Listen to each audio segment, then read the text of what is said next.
Welcome to the Mismatch. I'm Chris Vernon, and joining me as he does every week from theringer.com is Dave Jacoby. Jacoby! Big Grizzlies win last night, Verno. Season turned around. This is going to start the run to the championship. Give me a break. Look, I was at Grizzlies Kings last night, and it was the reason we are mentioning this right off the bat. I will be very surprised if Doug Christie is not relieved of his duties. Ooh, I mean, we are recording this. We're recording this on Friday morning, and I know nobody is watching that game. I'm just telling you, watching that unfold last night, at one point, Memphis was up by 48 in the game. 48. Damn. And by the way, Dennis Schroeder played, Malik Monk played, DeMar DeRozan played, Zach LaVine played. Like, their guys. Sabonis is out for a month, right? Sabonis is out. He's the only one. But go look at how many shots DeMar DeRozan took. Go look at how many shots Malik Monk took. I've never seen a game like this, ever. And well, you're the only one that saw that game, so please let us know. When I tell you not trying. Really? Oh. Vince Williams is a wing player for Memphis who has now been charged with playing point guard because 4 point guards are hurt. All 4 point guards that Memphis has are hurt. So now Vince Williams is playing point guard. He had 14 assists, right? He had 15 assists. 15 assists. And so on the post-game show last night, we're running the Vince Williams highlights, right? We're running the Vince Williams highlights, and we get done running the highlights, and I'm like, this is awesome. Big time for Vince Williams. There's very few guys in NBA history that get to have 15 assists in a game, but you can't watch those highlights without noticing there isn't a player on the team in a defensive stance. Not one. They're just and in 20 years, I've seen Russell Westbrook play for the Wizards and try. They have even sucked the life out of Russell Westbrook. Wow. He's just there. I'm like, dude, this is untenable. You're listening to The Mismatch, presented by FanDuel. FanDuel now displays your bets directly on your phone's lock screen. And with the latest updates to the live events and player pages, it's never been easier to be part of the game. And Missouri, get excited because FanDuel's coming your way December 1st. Download the FanDuel Sportsbook app now and play your game. Remember, you must be 21 and over and present in select states, or 18 and over and present in D.C., Kentucky, or Wyoming. Gambling problem? Call 1-800-GAMBLER or visit rg-help.com. Call 888-789-7777 or visit ccpg.org/chat in Connecticut. I read last night going into that game. Now think about this. They went through, I think it was like 16 years straight before the Light the Beam team without the playoffs, which is unbelievable to go that long when you've got over half the conference makes the playoffs every year. So you had 16 years or over a decade and a half of not making the playoffs. And last night going into the game, their record through 15 games was the worst it's been since 1990. Wow. 35 years. And you think about that, that's 16 teams at least that weren't playoff teams. Like, they never started worse. And even those horrible teams did not start worse than this one. Like, it is a catastrophe. I couldn't believe what I was watching. Look, I've been watching a struggling basketball team this year who was 4-11 going in. They were up by 50. I'm like, what is this? This is crazy. This is crazy. I will be absolutely stunned if Doug Christie makes it through the weekend. Stunned. Wow. I didn't think of those implications. Obviously, I didn't see this game. I even texted you. I was like, there are other games on. I will not be watching this one. Not even during commercial breaks. I didn't even click over during commercial breaks. I was like, it wasn't even close. I was like, I'm not even going to pay any attention to this. Honestly, Verno will have this one covered. I wouldn't even mention this game other than that I saw this team in person, except it was that significant. I don't expect you or anybody else to have tuned this in when given the opportunity to, right? These are two. They've lost 8 games in a row now, Sacramento. But this was like, that was the abyss. When you're playing a team like the Grizzlies who have been reeling and you're down almost 50 to them and your guys aren't even trying. They're not even trying. Well, I saw the Grizzlies had 42 assists, which is some sort of like franchise record or whatever. That means but now I'm thinking about it with this filter. I'm like, oh, that means there's no pressure on the ball and there's no pressure on the people that they pass to. It's hard to describe what I witnessed last night. Wow. But that was a team that full on just like is not playing. Oh. And they've got like real players, Jacoby. Wow. I've seen those guys have big performances before. I've seen Malik Monk have big performances. I've seen DeMar DeRozan have big performances. Like up and down the line. It's a bunch of guys. Like they're not like talentless. No. They don't when you look at the Nets, you're like, I understand why this team is not winning basketball games. Right. Look at who is playing on the floor. But if you just look at it on paper, the Kings should be better. It's a bad mix for sure. It's a bad mix of players, but that don't fit properly together. But that was not the bad mix. That's just not even like I'm not even competing. Go look at the shot attempts for 2 guys that are. I've never seen a game like that ever. I've never seen a game where DeMar DeRozan takes like 3 shots, 4 shots. Malik Monk took like 4 shots. Like they're not even trying. I think Scott Perry's the new GM, right? So they brought him in. If you are him, and obviously they want to trade some guys, right, to get draft assets, young people. I just don't know what the market is. What you get it for return on DeRozan, Levine, I don't know, and Sabonis. Like, what is the return that you get? You're going to get like 45 cents on the dollar 4 times over. Well, you know what I mean? And it's just it's an unbelievable reminder of how fast this stuff can change. Mm-hmm. We're not that far removed from them being like the same way we're talking about like the Pistons or the Raptors or like, look at how fun this is, right? Like that was everybody fell in love with the Light the Beam Kings. Everybody. And you're probably a hand injury away to De'Aaron Fox from them beating the Warriors that year. I mean, and then to then just be a few years removed from that to what I witnessed last night is just unbelievable. Truly unbelievable. Well, I'm glad you brought the Pistons because don't forget, it can go the other way too. The Pistons were the worst team in the league 2 years ago. Absolutely. That's right. And now look at them. Yep. Let's talk about the Sixers. Hey, what a fortuitous deal for us to be talking about superstar Tyrese Maxey on Tuesday morning podcast, and then last night he delivers us like we've gotten lucky on these, right? Talk up the Pistons and they go crack it. We put I did a whole Jalen Duren thing, and all of a sudden Jalen Duren, and now like we've been on this Maxey thing, and we even had the clip that went out earlier this week, and man, he just continues to deliver in space. This guy is unbelievable and has the career high last night. So I was watching that game because I was not watching the Grizzlies and Kings, and I will say that it's the way he does it. Like he's not just hitting threes; he's hitting deep threes, like that sort of like Trae Young, Steph Curry, couple steps away from the line. If you set him a screen and you don't blitz him, he'll just shoot a deep 3. And the floaters, it's not just like he has a floater like a Tony Parker or Ginobili or whatever. There's a lot of guys have Conley, but he's got a floater with both hands. He's got floaters from weird angles, and he's really mastered because he's not that big. He's very fast, but he's mastered using contact with his defender around the rim to create space. If he's going to his left, he's going to bump with his right shoulder and finish with his left hand. He caught one in transition, and you probably didn't see this because you're at your game.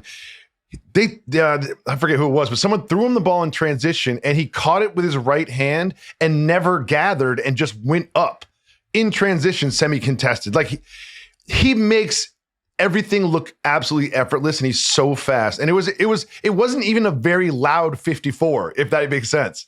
It really wasn't that loud. It's interesting because one of the things and I know that Reed Shepherd's gotten a lot of buzz over the course of the last week or so.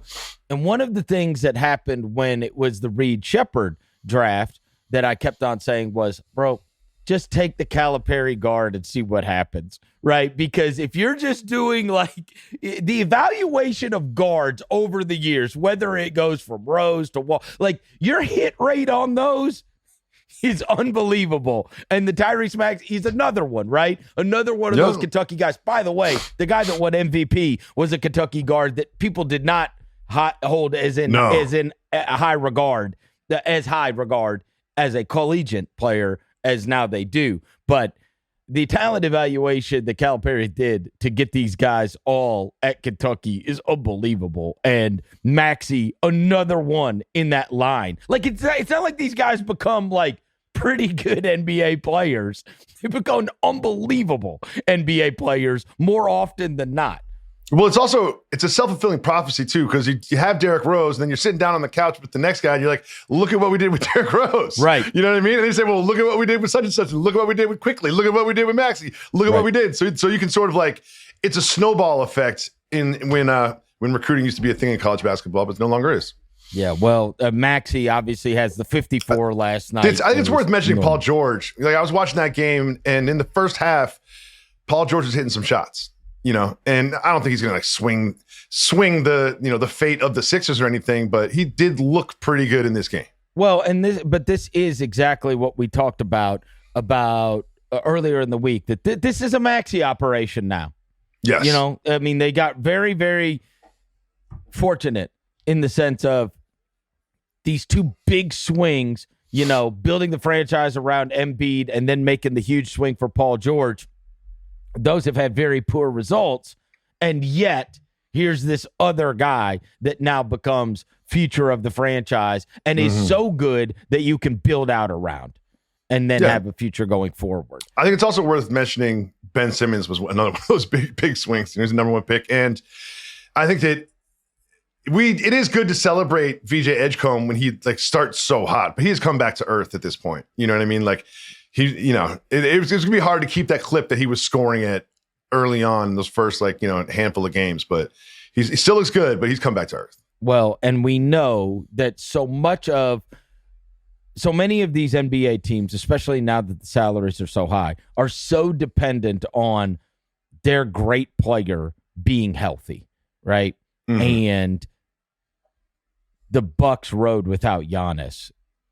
I mean, I read the other day that their offense is like tops in the NBA with him on the court, and their offense is worst in the NBA with him off the court. And so it's like you build the whole thing out, and it's like, here, we got a bunch of guys that can knock down threes, and they play around this guy, but then what happens when that guy is unavailable and we're seeing? And so it's just a matter of can you at least scratch out some wins until you're able to get the guy back in the lineup? Because for right now, it seems like wins are going to be very, very – any win is going to be difficult to come by in the absence of Giannis.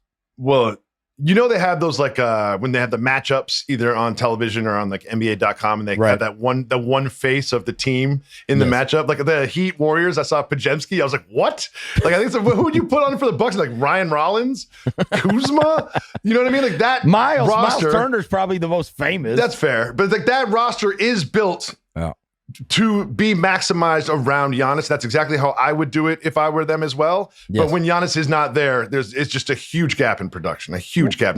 There are stars that can be missing and the team can perform, Memphis being one, but that Bucks roster is not going to hold up. Well, and to that point, we thought that was the case. And in fact, that was part of the analysis of what's going to happen with the Spurs season, because it feels very Wemby-centric, like dependent upon Wembanyama being available for that roster, and yet they have been able to pull off wins in the absence of Victor Wembanyama. In fact, that's going to start off. Let's go straight to loves and lows, because that's the first one that I've got, is the Wemby-less Spurs. Now, I got it.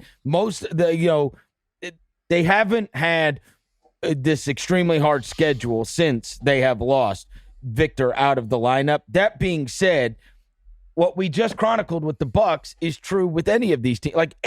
The wins that you can get while you're waiting to get your guy back in the lineup, especially when he means so much to your lineup, are any of those are good wins regardless of who you're playing. So they had Sacramento at the beginning of the week, and again, they're on a losing streak. Same thing went with Memphis. It's a close game, and then Harrison Barnes and De'Aaron Fox made some big plays down the stretch. Even if you want to write those off and say, oh, so what? They beat the Kings and the Grizzlies. But last night, that's a good win against the Hawks, right? That is a really good win. And not only are they down Wembanyama, they're down Castle, and they're down Dylan Harper. That's three guys, three of the best players on their team. So any win that they're able to get in the absence of three of your best players is a good win, right? That's Absolutely. The way this stuff goes. And for them to not only beat Atlanta, but put 135 on Atlanta last night, you've got to give them, I've got to give the Wemby-less Spurs my first love this week because, as I said, it's not just Wemby-less. It is Wemby-less and Castle-less and Harper-less. And that's amazing. That truly amazing. And I think it speaks to the strength of the team when you're able to get wins in the absence of their big-time players. One thing about Wemby being out that I think is worth mentioning is we've focused so much on offense. But think about what he does defensively. He cleans everything up defensively. If your man beats you, no problem. There's a giant alien rim protector right there to solve to clean up everything. And to not have that asset on the floor defensively can dramatically change your production. I also want to give Keldon Johnson a shout because whenever we talk about the Spurs, he never gets mentioned. But when you watch the game, he's very consistent and he can be explosive when he used to be. I think he had 25 last night against the Hawks. He did. And you look up and down. It's Fox has 26. Champagny has 20. Harrison Barnes has 16. Vassell has 15. You have David Jones Garcia has 12. Kelly Olynyk gets you 8. It's spread up and down. Everybody that played on their team, they played 10 guys last night, and the only player that didn't have 8 or more points was Luke Cornett, and he had 5. And it's this is crazy. And by the way, the Hawks, they're down Trae Young, but they had their guys. Nickeil Alexander-Walker played, and Jalen Johnson played, and Porzingis played, and Daniels played, and Risache played. That's a good win. That's a good win for them. And so it's one thing to knock off Kings Grizzlies. It's another to be able to get a win against Atlanta and to do that without their guys. Put them on the love. All right, my first love is going to be I like the way Con Knipple has been playing lately, and he is getting a lot of shine and a lot of discussion because he deserves it. He's very consistent, and he really looks like a piece to sort of build around. I like that, but I love the story about them going to Milwaukee. And I did a little research on this one. So they're on the plane in Milwaukee. He's a Milwaukee kid. And they're like, Con, where should we go the night before the game? And he's like, I don't know. He's like, well, where are you going, Con? He's like, I'm going to go to my house. And then that turned into the entire team going to the Knipple abode. And then they cooked up 25 pounds of chicken fajitas, right? So my wife is already stressed out about Thanksgiving. We have a bunch of people coming to our house for Thanksgiving. I don't know. It's going to be like 14 people or something, right? And that's already causing stress. But imagine getting a phone call saying the Charlotte Hornets are going to be over tomorrow night or later today. And fajitas is a great call because you can cook it in bulk. It's easy to do. Yep. So I thought that was a great call by Ms. Knipple there. But I love that story. And I do love the way that he's playing. And I also want to use it as a way to get into the LaMelo reports. Well, hold on. On the Con Knipple thing, there's 2 things that ran through my mind. A, he has been absolutely awesome. B, it has to be just an absolute nightmare for Danny Ainge going, I almost had this. I mean, could anybody be a bigger deal in Utah than Con Knipple? He would be president of Utah. I mean, it just, right? And he was 1 pick away, right? He coveted him. He coveted Con Knipple. And he's the most Utah Jazz guy ever, right? And it was just, 1 pick away, almost had him because it was shocking that Knipple went 3 in the draft, right? Everybody just assumed that was going to be Ace Bailey. And so anyways, that's number one. Number two, did you ever watch it? Like, so he was on that awesome Duke team in college. Yeah. Malliot and whatever. One of the Duke games that I watched, they had this whole picture. Now, look this up if you got your computer there, because I can't remember the full details, okay? But just type in Con Knipple, like brothers and sisters. There was a picture of all of them. They all start with K. Yeah. Like, I remember them showing the picture, and everybody in the family's like names started with K. So, but I can't remember the names. It was like Con and it's like his brothers. Oh, I gotcha. And it was during one of the Duke games, and they were showing like the Knipples. And the reason this jarred my memory is because you said they went over to his house for. Are you ready? Yep. How many brothers and sisters? 1, 2, 3, 4, 5, 6. One sister. I think it's a bunch of brothers. We've got Con Senior, right? Okay. And then we have, I think her name is Carrie, Chari. We've got Kid Knipple, which is hilarious. Kid Knipple. Cash Knipple with a K. Amazing. Kinston Knipple, Kager Knipple, and Con Knipple the second. Unbelievable. But Kid Knipple is like, what do we name this one? Kid. Let's name him Kid. It's like people that have a cat named Cat. Does Kid Knipple look young, or do you know if he's a younger one? How much research do you want me to do here? Jesus. Look, all I'm saying is I hope he turns out to be. I'll work for you. I hope he turns out to be unbelievable. There will be nothing cooler than a guy being amazing at basketball named Kid Knipple. He would be the star. He's youngest. He's the youngest one. I think he's the one that tried to dunk on LaMelo. That means did you see they tried to set up LaMelo to get dunked on?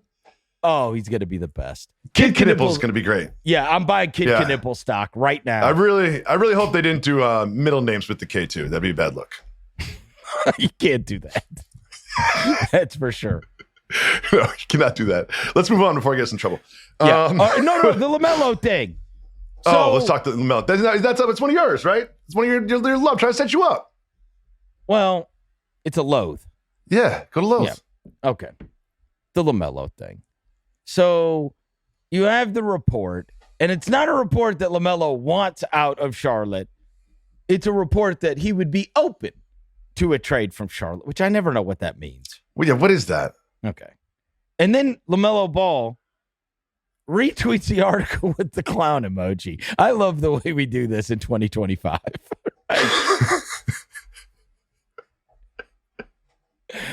And it's like, okay, like I have no reason to not believe the report or the I get so confused with this. And like, what does that mean? He would be open to a trade. Like he's not happy with what's going on in Charlotte. It's like, does he want to get traded or not? Like, does he want, are you saying he doesn't want to be in Charlotte? He's just like, well, if something better came along, I'd be open to it. Like, I don't know. I mean, I guess to me, it's unfortunate. And because then it's like, we just move to the next guy every other week. Yep. Right?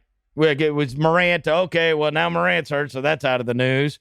And then, like, even this week, earlier in the week, it was like, there was a headline somewhere, and it was like, Gilbert Arenas says Nike's going to try to get Cade Cunningham out of Detroit. And I'm like, what the hell? You know what I mean? And so now it's like, hey, the Hornets stink. LaMelo Ball would be if I was open to making moving a somewhere list of players least likely to be traded, I think Cade would probably be on it. He'd be top 10. Least likely to be traded. Also, he's on a podcast, like, professing his love for Detroit. Like, literally this week, he was on a podcast professing his love for Detroit and how much he loves it there and how much he loves the community there. And it's bigger than just the franchise or the team, but it's the city. And it's like, what are we doing? Right? Okay. Surprise. A player that's on a rat team would be open to going elsewhere. To a good team. Like, okay. Yeah.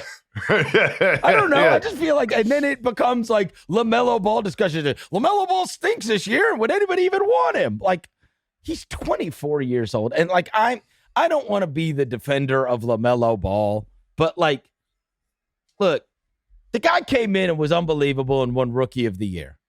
And then by the second year, he was like a 20-year-old all-star. And go look at the roster around him when he came in. Like, some of these teams, and I will just say, like, when they have guys around them, like, I'm not making excuse for play. Like, allowing him to take one-footed fadeaway three-pointers and all that stuff. Like, to me, it's a Charlotte problem more than a LaMelo problem. I'm talking about the last couple of years, right? Okay. Because this is a 24-year-old super talented guy. And when he came that second year, right, when he was Rookie of the Year, then he's a 20-year-old all-star. Now, look, his health, that's a whole nother discussion, and he hasn't been available. We're just talking about him theoretically as a player if he's able to stay healthy, from this point going forward, even though this year he's already missed, 6 games, I think? I mean, so The health thing is I got it, right? In terms of playing, though, it was Miles Bridges, it was Terry Rozier, it was Gordon Hayward, it was P.J. Washington, it was Cody Martin, it was Kelly Oubre, it was Mason Plumlee, it was Montrezl Harrell, it was Ish Smith and Isaiah Thomas. Like, they had a bunch of guys and they had a bunch of vets. That was the year they made the play-in, right? And then you look and you get to, like, even last year, again, it's like you train guys to play losing basketball. If you train guys to lose, that's what they will become. And we'll get to the Cade thing, but I mean, we just learned the value of bringing in vets and what that does to your practices and what that does to your culture and what that does to your team. And it's like, I don't know. I look at it and I go, okay, there probably is a portion of watching LaMelo Ball play is like, this is not winning basketball. But, like, why is it not winning basketball? You had this, like, by all accounts, this unbelievable talent. And it's like, you look at what's happened with that franchise, and obviously they've upended it and they've changed, management, they've changed ownership, they've changed coaches, all this kind of stuff. And it's like, to me, I would look at it now and go, bro, I got a 24-year-old, LaMelo Ball, and I got Miles Bridges, and I got Con Knipple, and I got Brandon Miller. It's Kalkbrenner. And I got Kalkbrenner. Like, I finally have something to build out. You know what I mean? And now go get you some real vets, to help in the practice, like leadership and all. I don't know. Like, it's a shame to me because I look at it and go, he's still 24 years old. He's still 24, right? I don't know what he's going to look like at 26 and 27, but what we've learned in history is that, like, bailing on a talent that big is usually not a great proposition. And so you can do whatever you want to do, but like this, I don't know. If the truth is somewhere with him, I've always been a fan of his. I just saw that the height and the shooting ability, and I love the passing ability too. But, like, the truth is somewhere in the middle usually. Like, on one side of the coin, it's he doesn't take the game seriously. He takes terrible shots, and he's out there, like you say, looking like he has AirPods in, and he does have highlight passes, but they're always home run passes. He's not running an offense. Like, that's one side. Like, he will never be a true sort of engine of an NBA winning basketball team. And the other side of the coin is if you ask, like, a 12-year-old, what do you think of LaMelo Ball? They're like, oh, best player in the league. But Jacoby, all I'm saying is, and again, blame the player, blame the organization, whatever you want to do. I saw him that year they made the play-in when James Borrego was his coach and they had a real roster. Like, that had, like, adults on the roster. Like, I saw him and I saw the way he played, and he was an all-star. And everybody was in love with him. And he was the next big thing. And it's like, so what's happened since? Injuries and a roster that's nobody's telling LaMelo Ball don't do that. You know what I mean? But I saw him with Borrego in that roster, and so I don't know. I saw it, and I saw that talent, and I would not give up on LaMelo Ball, but he certainly, whether it is there or wherever, like, you can't play the way he plays. I would love to see him somewhere else because I don't think this works. I would love to see him somewhere else. Let me get to my first loathe. Yeah. I loathe the Knicks on the road. That Mavericks game, I don't know if you saw it, but it was so depressing. It was awful.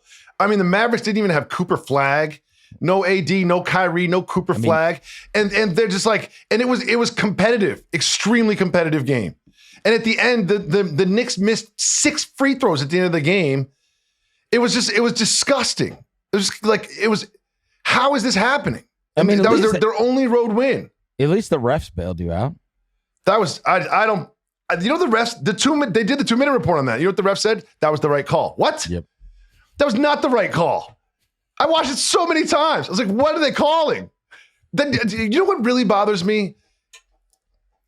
All right, let me just calm down for a second. Chris, do you know what bothers me? What? Whatever happened to the no call? Do you know what that is? That's a no call. Yeah, he got bumped. Yeah, he hooked a little bit. Sometimes like, oh, block or charge. How about this? Block, charge, or I'm not going to blow a whistle. Just, it's a contact sport. Sometimes you touch the other player and it doesn't have to be a call. In that game alone, I can't tell you how many times like Josh Hart would just be standing there with his arms straight up and he'd be like moving along with the player and the player would put his shoulder into his chest and it would be a foul on Josh Hart. It's just like, can we just have a no call? If you put your shoulder into someone's chest, can that just be contact that we move on from? Like, I just wish so many times I feel like the refs feel like they have to blow the whistle to either call an offensive or defensive foul. And I just feel like sometimes we should just let them play. Let them go, like a playoff basketball. And then when the playoffs happen, everybody loves it so much, and then they get up in arms about how the refs let them play, and it's so physical. That's better basketball to me. I'm in favor of the no call. My next love, I'm going to go ahead and piggyback on what we were just talking about and the Cade Cunningham thing. So sometimes there is an athlete podcast or something that comes out. Obviously, Mind the Game has gotten very good. This recent one that they've got Steph Curry on there, and Steph Curry's doing the whole bit about him and laughing about LeBron and KD both holding up their arms while he hits the 3 over a quadruple team. I mean, it's great, right? Great clip. I would encourage anybody, honestly, to check out the Kevin Durant, Cade Cunningham conversation. It is so great. And there is so much I learned that I don't think you would ever get. This is when it is great. Like, I almost think these are the best kind. When the athletes are doing the podcast, but they're talking to other athletes and they're drawing out these stories about them because they are much more willing to feel like they're confiding and they're just having a conversation with that guy rather than the media member if they don't have a relationship with them, right? And so him and Katie, it's just like two great players talking about life and basketball in this podcast. But as I'm watching it, there's so many things that I learned. And one of the things that I learned was with Cade Cunningham, he tells this whole story. And he even says, I've never really talked about this. And he said, I'm watching. He was a great preps player. And he's watching on TV and he's watching Mount Verde. And he's like, I need to be on that stage. And so his parents don't really want him to go away to a prep school, but he wants to go. He's like, I got to get there. I want to be playing against the best of the best. And I want to go there. He goes, so I finally convinced my parents. And he goes, and I go to Mount Verde. And he goes, and I get to Mount Verde. And in the first month that I'm there, he's like, I'm away from home for the first time. I'm away from my family. I'm by myself. He goes, I've never had somebody close to me die, a family member die. And he goes, and one dies. He goes, and then 2 more die. He goes, that's 3. He goes, then I go back home. My ex-girlfriend is pregnant. I'm 17. I'm like, what is? I'm like, I've never heard this about. He goes, you want to talk about? He goes, I thought I was done hooping. Everybody I knew that had a kid, right? Like they had to, now you're dad. That's what you're going to do. And he goes, and thank God I had my parents and this structure and whatever else to help me with my daughter. And he goes, but he goes, imagine, he goes, I leave home. I have 3 people in my family die. He goes, you want to talk about growing up fast, but having to become an adult fast? Like, because he's like, wonder, like, how do you, you seem more grown, right? You seem more very grown mature. Up, right? Yeah. You seem more. Well, you want your answer? as to why Cade Cunningham is more grown up. He had all the adult stuff thrown at him, and it's like, and he really thought he might be done hooping. And then even later, so you get that story and you get this perspective, like, you know, I'm always most interested in people. And it's like, this guy, like, now you're starting to understand why he is like he is, why he acts like he is, and why he seems so mature at a young age. You know, maybe then some of his peers that we look around the league and you're like, boy, that's an adult, right? Like, this guy, he already acts like he's a vet, right? And I told you about JB Bickerstaff during the summer when I had him on. Just, I've never heard a coach talk about a player like that. And then he goes on to talk about how the profound impact that adding Tobias Harris, Malik Beasley, and Tim Hardaway had on that team. And he's like, it's the practices, and it's the attention to detail, and it's it's the seriousness in which the job is taken that happens with older players that does not happen with younger players. And so when you're trying to figure out like things like, why is Cade Cunningham the way he is, and why did that Pistons team, like, what is the, you know, beyond just the individual talent, him and Durham being awesome or whatever else, like, what happened there? Like, it's so good. It's so good. I got to give ultra credit to Kevin Durant and Boardroom for putting that on, because it is one of the best conversations, and it will let you will learn a ton about Cunningham, and you will learn a ton about why the Pistons have become this. I mean, they are the story in the NBA this year, because even despite having Asur out and Tobias out and Cade out, they still, you know, now Dennis Jenkins gets plugged in and becomes this guy. And it's like, what happened here?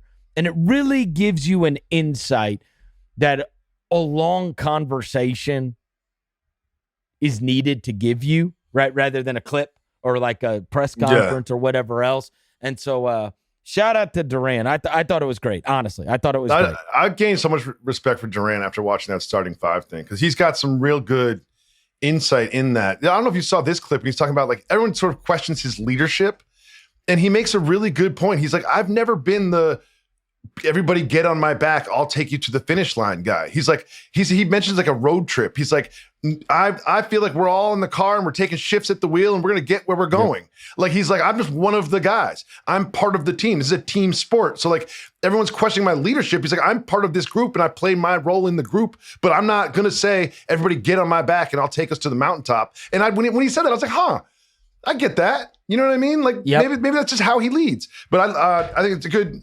There's also something else you get when you're talking to another player and you're in a podcast environment. Like tonight's game, which I'll transition into. I'll talk about tonight's game in a second. Go ahead. One thing about Durant, I will say, the one time I really did like laugh out loud is they're talking about him going to Oklahoma State and his brother being a coach there, whatever else. And he's like, and you killed it at Oklahoma State. You know, that turned out being good. You averaged like, 26 and 5 or whatever. And Cade Cunningham's like, nah, I didn't have no 5 assists, like 3. And then Durant goes, I averaged 25, 12, and 1. I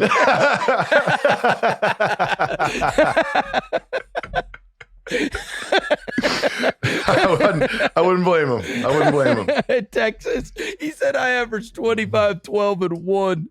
Anyway, all right, the game tonight. This is one of my loathes. Okay. I'm so excited for this Rockets-Nuggets game. Oh. I loathe the fact that it's going to kill my Friday. Like, I'm supposed to like make plans. I had like these plans. I made these plans. I had no idea the Nuggets Rockets was on.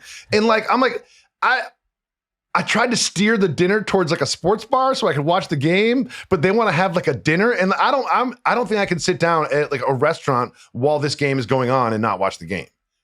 Like, I have to be on my couch. Look, we're roughly the same age. I mean, nothing is a bigger nightmare to me than hearing the word plans. Like, I can't believe you're still making plans at our age. Oh, no, my wife has plans all the time. She's like, how come you... I'm like, she goes... No. She went out the last 2 nights. I put all 4 kids to bed the last 2 nights and watched all the games. And my wife is like, well, how come you never have plans? Because I'm old. Yeah, plans are for special occasions only. Yeah. Is it our anniversary? Is it our birthday? One time a year, my buddies get together around Christmas. Once. Yeah. Once. And I won't say it's because I want to watch the Rockets and the Nuggets, but like, in fairness, my wife doesn't want to go anywhere either. We're old now. Oh, yeah. It's like, Yeah, we've yeah. got to be, the problem with us is we've got to be so many places. Like, we're just Uber drivers. Honestly, like our whole life is spent either driving to practices or carpools. And so when we get to be home, that is valued. Like, I don't have to go anywhere tonight. And the game starts at 9:30, so like the kids will be asleep at like 10, and they'll all be asleep. I can just sit on my couch and turn the volume up while my wife watches The Housewives in the bedroom. I might even have like a Modelo. There's some Modelos in my fridge right now. Just a Modelo with the Rockets and the Amazon halftime. Like, you know what? I'm not going out tonight. Screw that. Screw that. No chance. I loathe that's killing my Friday. My next loathe is the NBA study about injuries. Now, I don't loathe that they're doing it. I can tell you what the findings, the whole biomechanics and everything else, and the findings. I just hate that, like, on one side, we have, like, the NBA is experiencing its highest ratings in 15 years, and the NBC broadcast is great. And we've talked about the Amazon thing and how much we love their broadcast team, and, like, everything's been cracking. But then also on the other side, I've got Tom Haberstroh, who does great work every day doing like a star count. The 50% of the stars were out last night. 50% of the stars are out tomorrow night. And it's like all of these injuries. And now we need to do a study to figure out the injuries and all of these theories. It's like, oh, it's because they specialize in basketball. Oh, it's because of the pace of the game. Oh, it's because of and I will say one thing that dawned on me the other night that I've been thinking about a lot, right? Which is, we said every time a team is successful,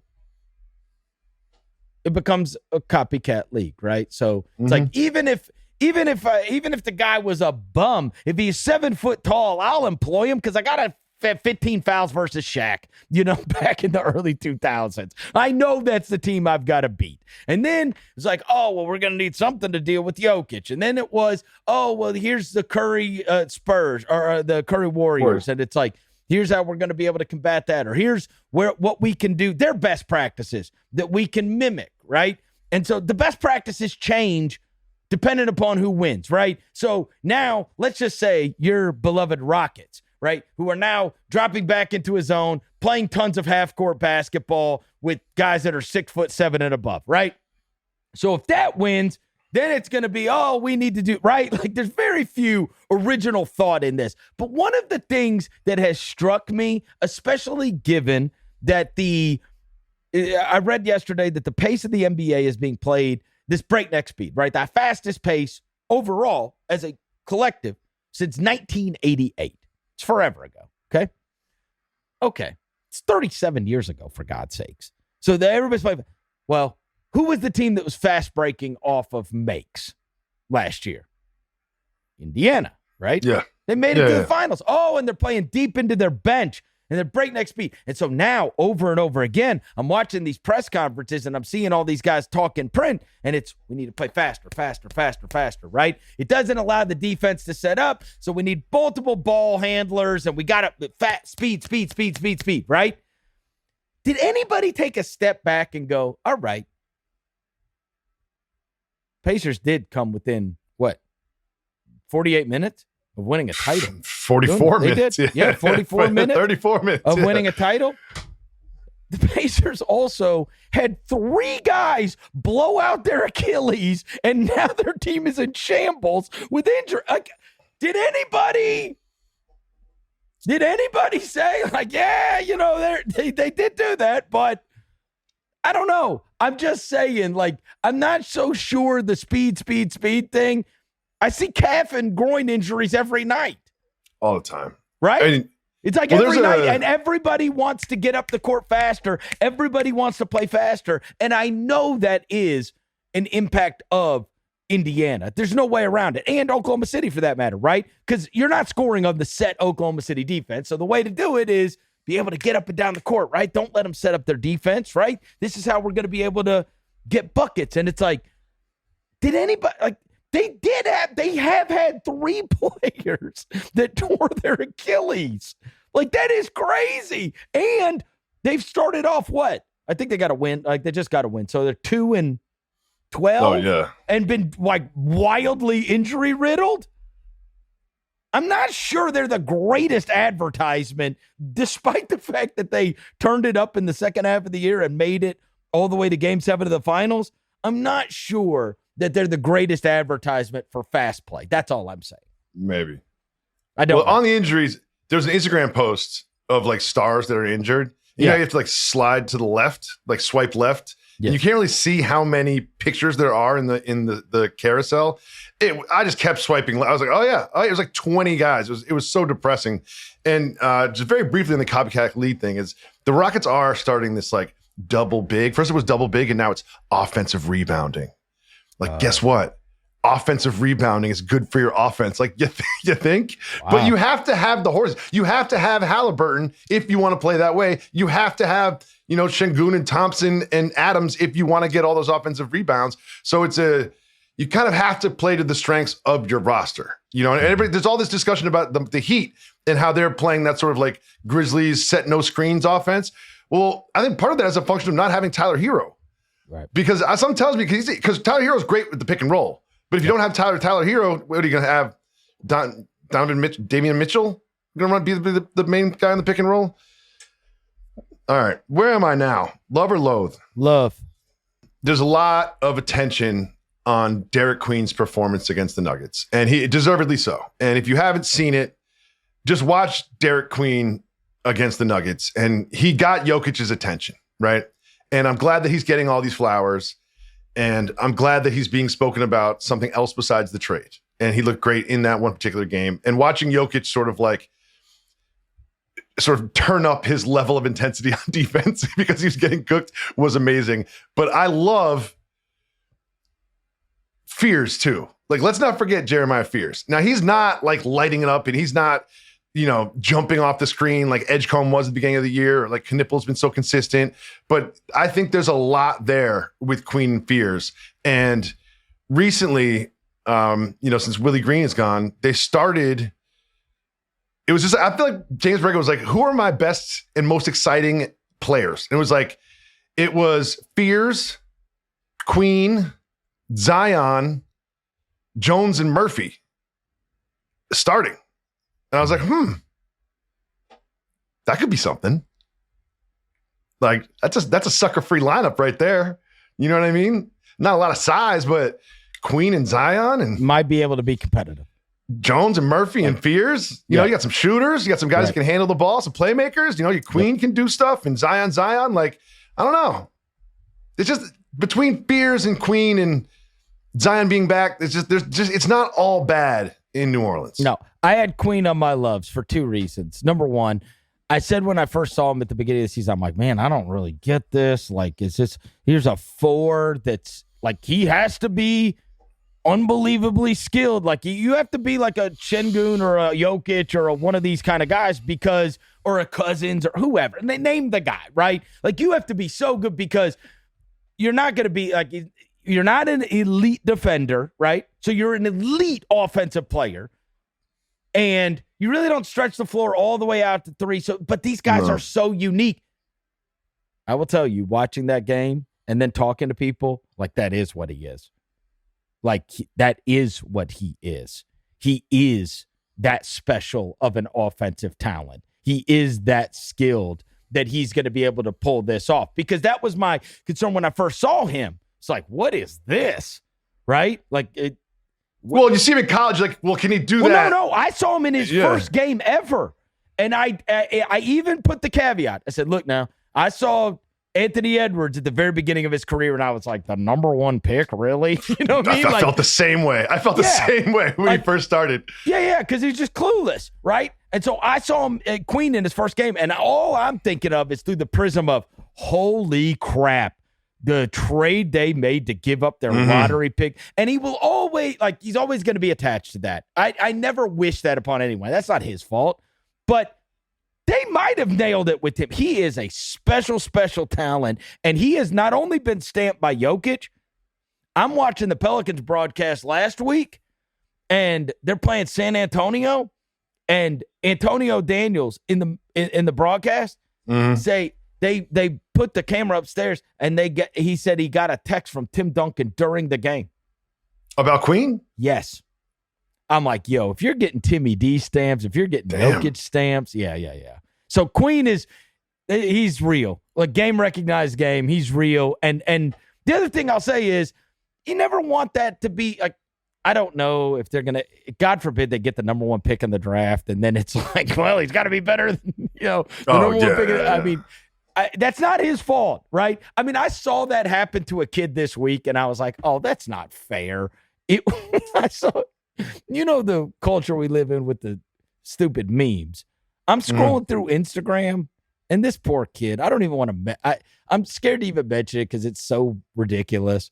It is a picture of Rob Dillingham, and the friggin' caption, the meme on it says, costly bum. I mean, I was like, what?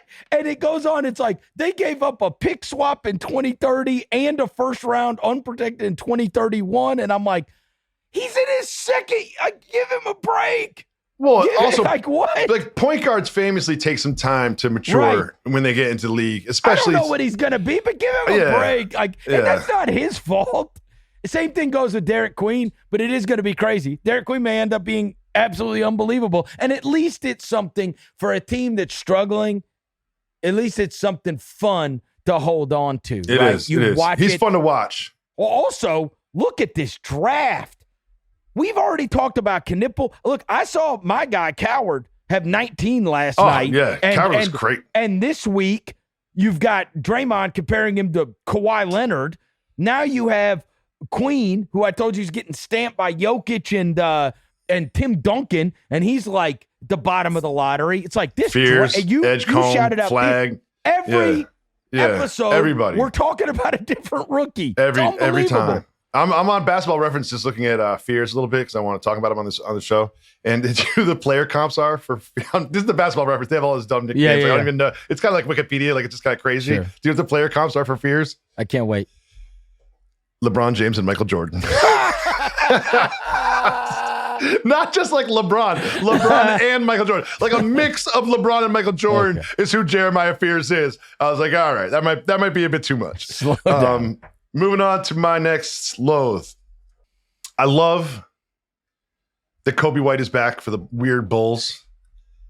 And he's only played in 2 games. But he has 27 and 25. Like, usually people kind of have to work their way back from injury. And he's just like, didn't miss a beat. And when he first came back was that weird overtime loss they had against the Jazz. And he missed the Nuggets game. And then there was that game against Portland that they won. The Bulls won. Right. And then lost, and then won again. It was wild watching that one, but I still loathe that he doesn't go by Jacoby White. It's always going to bother me. I cannot be a fan of Kobe White. How does he not stay true to the Jacoby? That's fair. I just wanted to celebrate him a little bit and just loathe the fact that he's abandoned the Jacobys of the world. Also, can we mention the Vucci Main game winner? What's he shooting from 3 this year? It's got to be over 40%. Let me look. Look, I honestly feel like nobody cares about this. He is the most disrespected player. Like, go look at those top 100 players lists, and he's always people rank him below just nothing players. He's even if you can't stand him on defense, he is a weapon, and he's not Jokic. No, but you look up and you go, damn, man, he had 27 and 16 or whatever. Dude, he's shooting 43% from 3 this year. 43%. That guy. Yeah. He's a weapon. Yeah, he's a weapon. You know he's what a I mean? weapon. All right.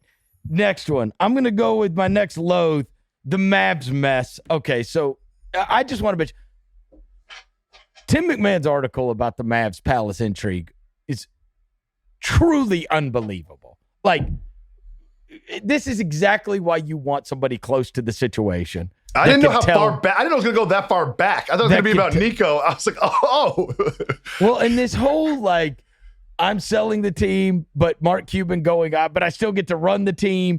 And then Nico kind of freezing out Cuban and getting the relationship with Dumont, but then Cuban getting the relationship back with Dumont and then getting Nico fired and leading a mutiny for that. It's like, oh, wow, this is I mean, serious Palace intrigue. I love it. But then you have that, and it's like we have had within the last 7 days, the Mavs are going to shop Anthony Davis, and then we have had Mark Cuban telling a reporter from The Athletic, we're not shopping. Like, trying to win games.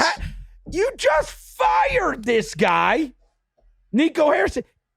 How are you not on the same page now? Like, I mean, shouldn't you have had the meeting and like, okay, here's who's going to be the voice. Here's what we're going to do going forward. Here's the plan. And it's like immediately you have Mark Cuban like telling a reporter we're not getting rid of Anthony Davis, while there's other reports that they may shop Anthony Davis and just start building out around Cooper Flagg. Like, what is going on? Like, once you fire the GM, like, that's the time to get the messaging straight, right? Like, I mean, wasn't that like the first meeting? And so who is saying you're trading Anthony Davis if Mark Cuban, who now has some, like, the ear of the owner, is saying we're not trading it? Like, what a mess. A mess. That article read like Succession or like Gilded Age or like amazing. some sort of like HBO drama. It was fascinating, the sort of power struggles that are going on there. And one of my first things was when they won the Western Conference, they had the little celebration and the trophy and all that. And like Cuban wasn't even like in the shot. Like he wasn't even, it was one thing for like, them to hand the trophy to Dumont, but Cuban wasn't even like part of the group that was on the floor. And I found that was when I first started scratching my head. Like, what's going on here? I thought he was still part of this group. Well, I know another one that you have is Palace intrigue in another organization. This is one of my loathes. How do I say this? I have a bunch of kids. You got kids. I just want my kids to be like friendly with each other when they grow up. You know what I mean? And the buses, like this latest news is the Los Angeles Lakers, I think this is a Shams tweet, are reorganizing their basketball operations department and terminating executives Joey and Jeannie Buss from their respective front office positions effective immediately, the brothers told ESPN. And then as part of their statement, here's what they said, quote, "We wish things could be different with the way our time ended with the team. At times like this, we wish we could ask our dad what he would think about it all." And I watched that Winning Time scripted show about sort of like the, Jerry Buss taking over the Lakers. And what's happening with these kids, like Jeannie, so Joey and Jessie, who just got fired, are younger siblings of Jeannie. She also had a public falling out with her older brothers, Johnny and Jim, in 2017 after she removed Jim as president of basketball operations. So she is now sort of like not exonerated. She's gotten rid of 4. Well, she's fired 3, brother. Yeah. Okay. Yeah. Well, yeah. Or yes. But it's just like whatever's happening there. I just don't like it. I'm not going to cry too much because that sale just like went final recently, and evidently they all got $1 billion. Yeah. Okay. I mean, yeah. If you could give me $1 billion on my way out the door, I'll happily pack up my things in a cardboard box and walk out. Yeah. But it's just kind of like a bummer. It's just a bummer to me that all these siblings can't get along. Do you have siblings? Yeah, I have an older brother. I was thinking about this. I have an older sister. I could see my sister firing me. I can see my brother firing me. I deserve it, though. I mean, that's not fair. We're the wrong ones. I would deserve it. How much older is your brother? 2 years. Yeah. Oh, well, that's close. Okay, that's way worse. So my sister is 7 years older than me, right? So the relationship is always different. That's different. Right. Yeah. I was 8 when she was 15. So like when we were in when we had our first kid, we were in the we were in like to get the sonogram or whatever it's called, the ultrasound, and they're like rubbing the thing, and it like shows up on the screen, and the nurse is like, "And that's a penis," and I jumped up out of the chair and I went, "Yes!" because. And I was like, I'm for sure like not supposed to do that. But all I knew when I was first having a kid, all I knew from growing up, my first memories, like real memories, are a teenage girl in my house fighting with my parents, right? Like I'm 6 and my sister's 13 and like they're just screaming back and forth at each other. And I'm like, just let me have a boy first, please. Cause I don't think I'm already going to be in shambles and like, I don't know. And so anyways, I say all that to say my sister was 7 years older than me. Like, if we ended up running something, like, could I see a day where my sister was like, you know what, Chris, you're done. I could see. Yeah, you deserve it. I could see her firing me. I could.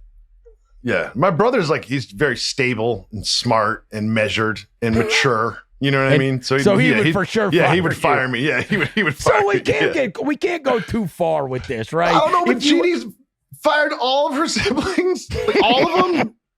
Not one of them gets to stay around. Well, and the crazy thing is, as I understand it, the whole sale thing was originally like 4-2, but it was when they did it 3-3. No. The votes were 4-2, but she's the one that flipped. It was 3-3. That's why they weren't selling. Oh, and then Jeannie flipped because she was going to get to keep being like whatever. She was going to get, like, basically the deal was I'll get to still be in charge. I'll still get to run things if I flip, right? So it's 3-3. Think about it this, right? There's 3 kids on this side, 3 kids on this side. But then one of them on one of the threes, Jeannie, she goes, well, if I get to run it, I'll flip over to the sell side. And so then they did. Oh. And she gets to run it. That's why it was 3-3. And it was like a stalemate. But she flipped and made it 4-2. So 4, now they... Are you insinuating there might have been a deal that was made? I mean, no, there was. Oh, I like that. Good for her. That's how that's how they ended up getting sold. It flipped to 4-2. Yeah. Oh, boy. Real palace intrigue. Right? I would love to know the conversations that happened behind closed doors between those siblings. I don't think they're going to be sharing Thanksgiving together. I don't think they're all getting together and okay. Having some turkey. One more love and one more load, so I'll do these quick. All right, since we're talking about the Lakers, I'm going to say the LeBron back and can play with anyone. So I love this. I love this, number one, because he did fall into the background and just kind of pass and have the 12 assists or whatever in their first game back. And, was not nearly the leading shot taker. In fact, he was way down the list. And then he gets to come in the locker room and say, I don't know why everybody was wondering about how I would fit in. I could play with anyone, which a literal graveyard of 20 years of players that he didn't want to play with. Like, raise this up from the graveyard, be like, you can play with anyone. Who has gotten more people traded than LeBron? Do you remember James? the Cavs trade deadline when they traded his best friend, Dwayne Wade? Like, that was his best friend. They traded him. Yeah, there was Isaiah Thomas and Crowder. It was like, and the whole team was traded at the deadline 1 year. I don't know why everybody's so surprised. I can play with anyone. No one in the history of the NBA has gotten more teammates traded than LeBron. I mean, I respect it, right? And he's been the best player on earth for 25 years. But, like, come on, bro. Really? Well, really? It's also like the Lakers are so good. Like, should they trade LeBron? The Lakers are off to a hot start. How are they gonna fold LeBron into the offense? Like, I think it'll be fine. I don't know. Someone tells me LeBron's gonna make it work. He has for 23 years. I think he'll be fine. My quick love. This is just for you because I hate what the Grizzlies are doing to you. I just love that Zach Edey's back and he's tall. He went 7 for 7 last night. Didn't miss a shot. He drained a 3 to start the game. Yes. This is the first minute of the game. He's just like it was like a trail 3, and then I feel like he feeling himself after that. He's so tall. He's such a monster. He's just a handful. He's a handful. He also does change everything on the court. He just does because he's 7'5", right? Yeah. He changes things in front of the rim, and also he actually, like, defenders die on screens. And that is very underrated. It then gets an offense going or gets you open shots. Like, if I come around a Zach Edey screen, I get to shoot the ball, right? And it's like, Or someone's going to leave their man in the corner, and then he's going to get to shoot the ball. Assets, you know what I mean? It's underrated. I would love to see him switch on to a small in the playoffs, but no. But he's tall. I just wanted something positive for the Grizzlies. He's also fun to watch. He is, just by being like it's like he's so much bigger than everyone.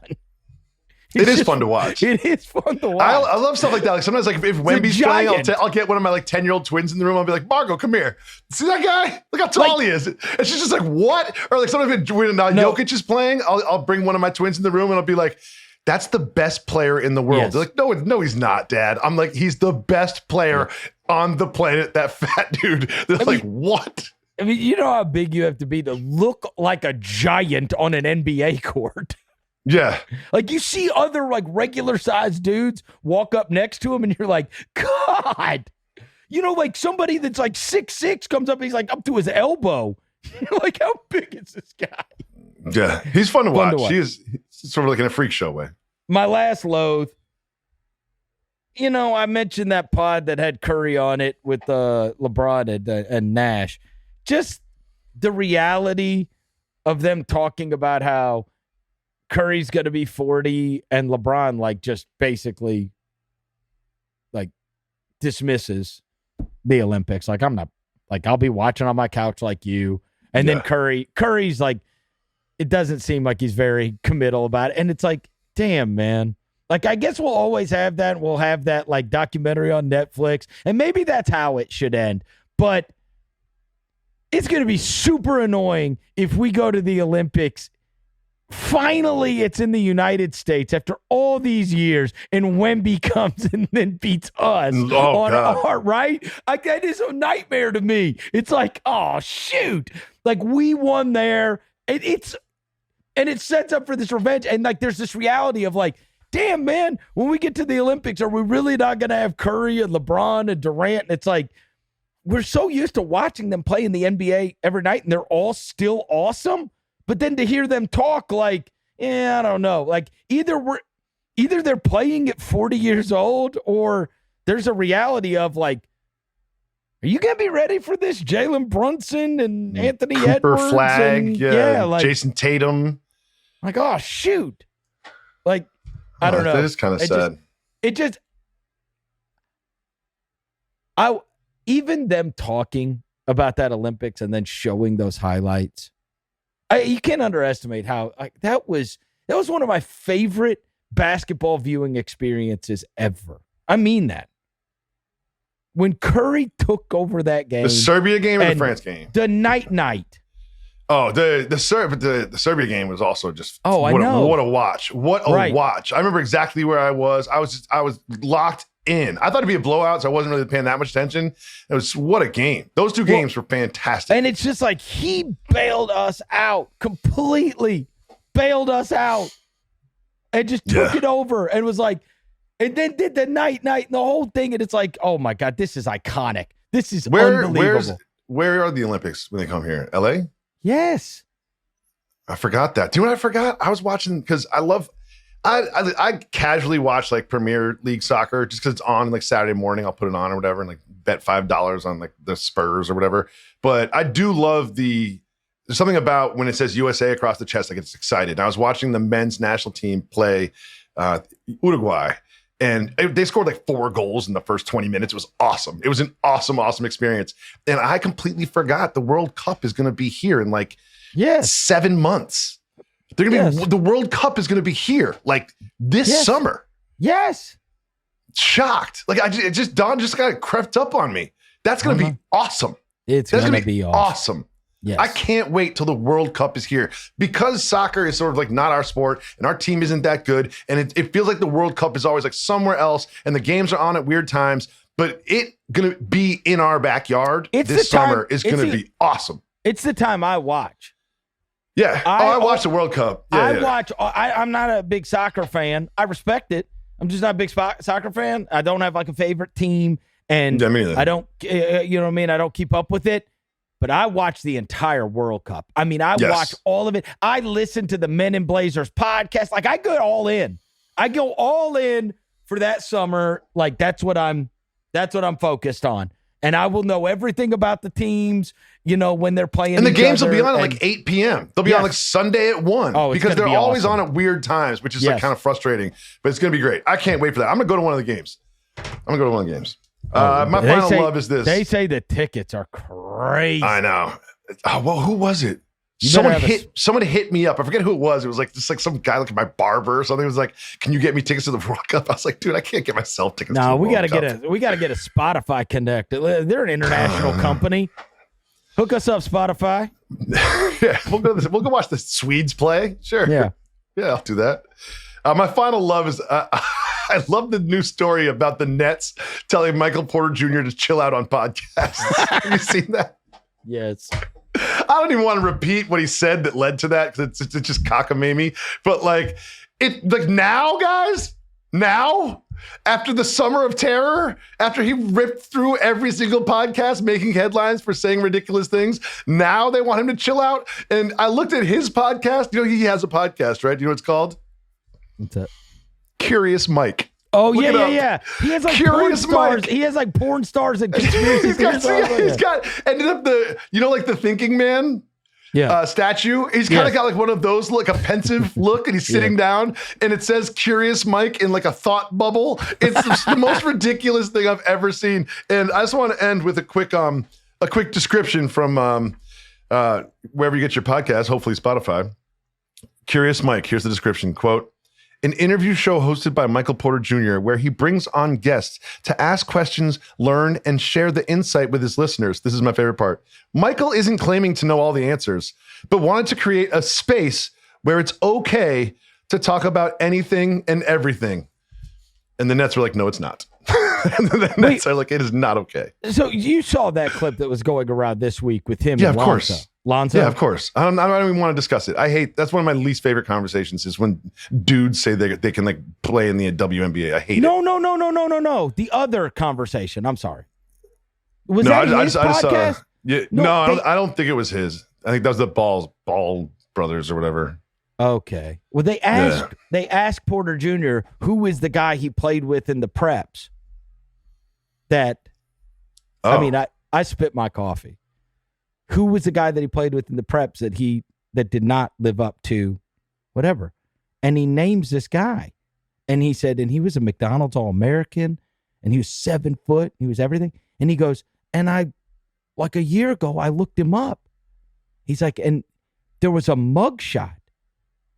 And he had transitioned and had gotten like a full woman now and is whatever. And Lonzo Ball's response was, "Does she still hoop?" And I was like, okay. Oh, God.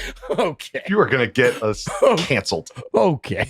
In all senses of the word. He said that. And the podcast before the Nets tell us to stop saying things into microphones. That clip is everywhere. I didn't see it. It was a crazy story. It was a crazy story. No doubt. Crazy story. But you're not going to be able to stop him from being a guest. That's the problem. You can tell him to stop doing it on his own podcast. It doesn't matter where he goes. That wasn't even supposed to be controversial, and he can't keep himself from it. That's the point here. Even when he's trying to not get in trouble, he somehow walks down the path where he gets in trouble. Well, the Nuggets kept this all under wraps for so long. And you know that quote about Jokic, like, what was your advice or whatever? He said, like, use condoms. Like, maybe there's a reason that Jokic said that. Yes. And also, credit to Denver. Whoever kept him under wraps. Yes, for 6 years. The communications department in Denver has been amazing. It's been doing great work. Great work by them. All right. Big thanks to Jessie Lopez, our executive producer, as always, and Jacoby. I will talk to you next week. Must be 21 or over and present in select states. For Kansas, in affiliation with Kansas Star Casino. Or 18 and over and present in D.C., Kentucky, or Wyoming. Gambling problem? Call 1-800-GAMBLER or visit rg-help.com. Call 1-888-789-7777 or visit ccpg.org/chat in Connecticut or visit mdgamblinghelp.org in Maryland. Hope is here. Visit gamblinghelplinema.org or call 800-327-5050 for 24/7 support in Massachusetts. or call 1-877-8-HOPE-NY or text HOPE-NY in New York.